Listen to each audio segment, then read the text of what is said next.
नमस्कार, मैं हूं नीलू। तो अमेरिका ईरान के युद्ध की आशंका को देखते हुए इस बीच एक खबर आ रही है कि नेतन्याहू अमेरिका जा सकते हैं। अब इस बात में कितनी सच्चाई है, और एक और बात निकलकर सामने आ रही है कि पुतिन ने अमेरिका को कुछ नसीहत दी है। वो नसीहत क्या है, बातचीत करने के लिए मयंक मेरे साथ जुड़ गए हैं। मयंक, दो खबरें प्रमुखता से इस वक्त है। पहला कि नेतन्याहू हो सकता है अमेरिका दौरे पर जाए। अमेरिका दौरे पर अगर नेतन्याहू जाते हैं तो उसके क्या मायने हैं, और दूसरा, पुतिन ने किस तरह से अमेरिका को सलाह दी है, क्या है वो सलाह, वो भी जरा बताइए। देखिए, ये तय है कि नेतन्याहू अमेरिका जा रहे हैं यात्रा पे।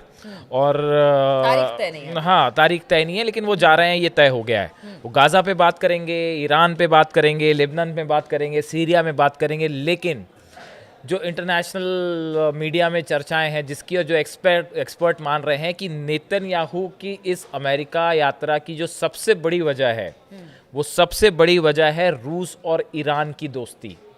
देखिए, जो प्लान था, जैसा हमने अपने पिछले वीडियो में भी डिस्कस किया था, कि अमेरिका और इजराइल का बड़ा प्लान था ईरान पर हमला करने का। लेकिन बीच में आके ढाल बन के खड़े हो गए हैं पुतिन। ईरान की ढाल बन के खड़े हैं पुतिन।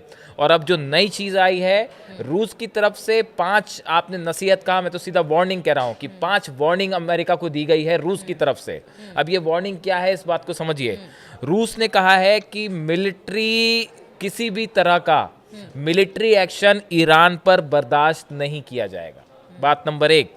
बात नंबर 2, अगर अमेरिका किसी तरह की सैन्य कार्रवाई करता है ईरान के ऊपर, तो ये इलीगल होगी, अनएक्सेप्टेबल होगी। तीसरी बात, अगर अमेरिका ने ईरान पर हमला किया तो इसके भयंकर परिणाम होंगे। चौथी बात, ईरान के पास शांतिपूर्ण परमाणु कार्यक्रम चलाने का पूरा अधिकार है। ये रूस कह रहा है, ये पुतिन कह रहे हैं। पांचवी बात, रूस की तरफ से कही गई कि अगर ज़रूरत पड़ती है तो हम अमेरिका और ईरान के बीच मध्यस्थता करने को तैयार हैं। अगर आप सरल शब्दों में कहें तो अब पुतिन जो है वो खुलकर ईरान के साथ खड़े हो गए हैं। अब उनको किसी तरह की कोई चिंता नहीं है। अब उन्होंने सीधा सीधा ये वार्निंग दे दी है, रूस की तरफ से ये आ गई है कि भाई ईरान पे किसी तरह का हमला करने की आप सोचिएगा भी मत। देखिए, असल में ये रशियन फॉरेन मिनिस्ट्री की तरफ से एक प्रेस कॉन्फ्रेंस थी, उसमें ये बातें जो कही गई, जो फॉरेन मिनिस्ट्री कह रही है कि any military action against Iran will be illegal and unacceptable. इनकी जो स्पोक्स पर्सन हैं, मारिया जाराकोवा, जो रशिया की फॉरेन मिनिस्ट्री की जो स्पोक्स पर्सन है, उन्होंने एक बयान में ये बात कही है कि ईरान पर अगर कोई भी हमला होता है तो इसके बड़े भयंकर परिणाम होंगे। जो उनकी प्रवक्ता हैं, उनकी तरफ से जो कहा गया कि any bombing on Iran's nuclear site could have catastrophic consequences. इसके आपको जबरदस्त परिणाम होंगे। तो देखिए, रूस जो है वो इस पूरे मामले में अब एक एग्रेसिव स्टेप पे आ गया है। जिस तरह से देखिए, अमेरिका ने दबाव बढ़ाया कि B-2 बॉम्बर्स आ गए, वॉरशिप्स ईरान के चारों तरफ पहुंचने लगे, उसके बाद जो है रूस ने भी जो है अपना रुख थोड़ा आक्रामक कर लिया है। यानी मयंक, जिस तरह से नेतन्याहू के पक्ष में अमेरिका साफ तौर से दिखाई देता है कि वो खड़ा है, वो हमेशा ये कहता है कि अगर इजराइल पर किसी तरह का हमला हुआ ईरान की तरफ से या प्रॉक्सिस की तरफ से, तो वो उस पर हमला करेगा। अब इसी की तर्ज पर रूस भी खड़ा हो गया है। यानी अब कोई किसी तरह की कोई छिपने की बात नहीं है, कोई ये करने की बात नहीं है। वो अब उसने बता दिया है कि हम भी ईरान के साथ। अब इसी का परिणाम ये है, जो कहा जा रहा है कि यही वजह है रूस की ये दोस्ती, रूस का ये सपोर्ट ईरान के लिए। इसी वजह से नेतन्याहू को अब अमेरिका जाना पड़ रहा है। अब नेतन्याहू अमेरिका क्यों जा रहे हैं? 2 वजह, बड़ी वजह। पहली बात तो ये कि जैसा कि चर्चाएं थी कि भाई जो हमला है वो असल में इजराइल की तरफ से होना था, ये दिखाते हुए कि अमेरिका ईरान पर हमला करेगा, लेकिन हमला करने का प्लान था इजराइल की द्वारा हमला होना है। लेकिन अब ये संभव नहीं है। अब ऐसे स्थिति में ईरान के साथ आगे क्या किया जाए?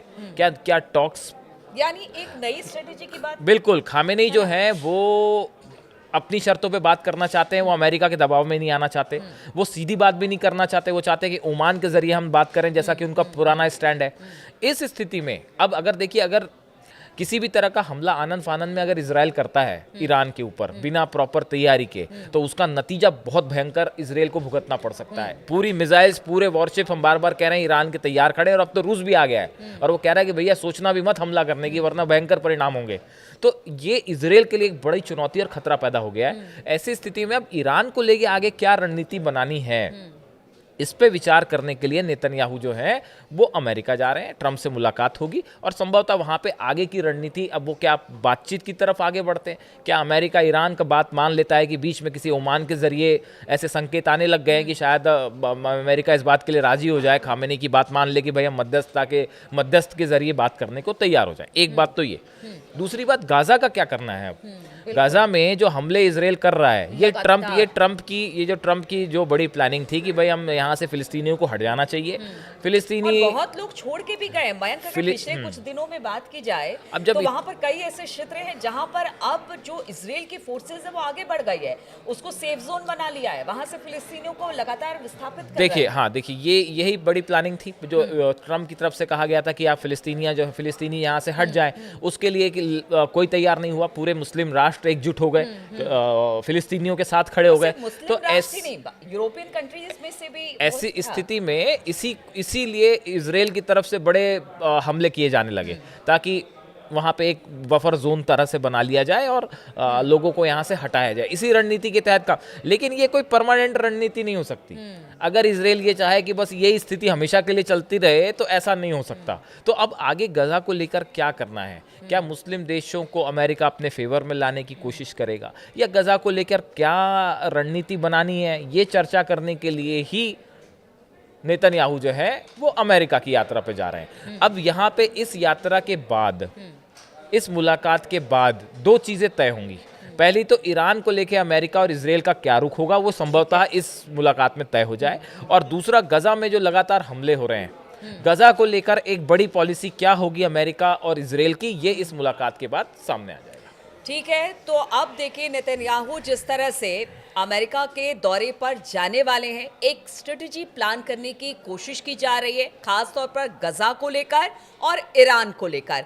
अब ये बातचीत किस तरह से नेतन्याहू और ट्रंप के बीच में होती है, किस तरह से नए प्लान के साथ, अब जो खास तौर पर गजा और बात की जाए ईरान की, तो उसको लेकर किस तरह के प्लान बनते हैं या क्या बातें सामने आती है, इस पर लगातार हमारी नज़र बनी रहेगी। आप बने रहिए हमारे साथ।